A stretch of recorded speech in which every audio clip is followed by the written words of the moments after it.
देश में कोरोना से 5 और मरीजों की मौत हो गई है। 4000 से पार हो गए हैं सक्रिय मामले। बहुत ही महत्वपूर्ण कोविड के नए वेरिएंट से जुड़ा हुआ अपडेट आप तक लेकर आ रहे हैं। पूरी खबर जानिए।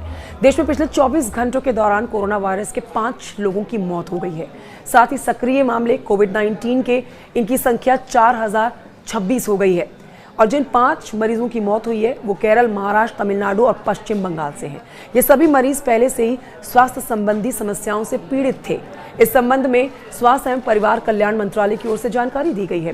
स्वास्थ्य मंत्रालय के अनुसार इस समय दिल्ली में कुल 393, गुजरात में 397, कर्नाटक में 311, केरल में 1416, महाराष्ट्र में 495, यूपी में 138, तमिलनाडु में 215 और वेस्ट बंगाल में 372 कोरोना के मामले एक्टिव हैं।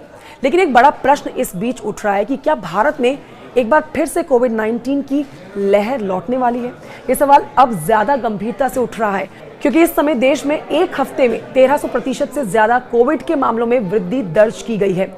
आपको बता देते हैं कि अप्रैल तक जहां एक्टिव केसेस कुछ 100 में थे, तो वहीं जून की शुरुआत में ये आंकड़ा 4000 के पार पहुंच गया है। NB.1.8.1 और LF.7 जैसे नए वेरिएंट्स के कारण संक्रमण के मामलों में तेज उछाल देखा गया, खासतौर पर केरल, महाराष्ट्र, दिल्ली और कर्नाटक में। केरल और महाराष्ट्र के आंकड़े दोनों राज्यों को रेड जोन के अंदर चिन्हित करने वाले हो रहे हैं, जहां पर संक्रमण की रफ्तार और मृत्यु दर दोनों बढ़ रही है। आपको बता देते हैं कि स्वास्थ्य मंत्रालय के द्वारा 2 जून 2025 को जारी रिपोर्ट के अनुसार पिछले 24 घंटे में 203 एक्टिव मरीज मिले हैं, जबकि 4 लोगों की मौत हुई है। और वहीं 1 जनवरी से 2 जून 2025 तक मरने वालों की संख्या 32 हो गई है और एक्टिव मरीज अब 4000 के पार हो गए हैं। तो ये इस समय की स्थिति घबराने डरने वाली नहीं, बल्कि सावधानी बरतने वाली है। बहुत ही महत्वपूर्ण जानकारी अब तक पहुंचाइए। खबर को जरूर शेयर करिएगा।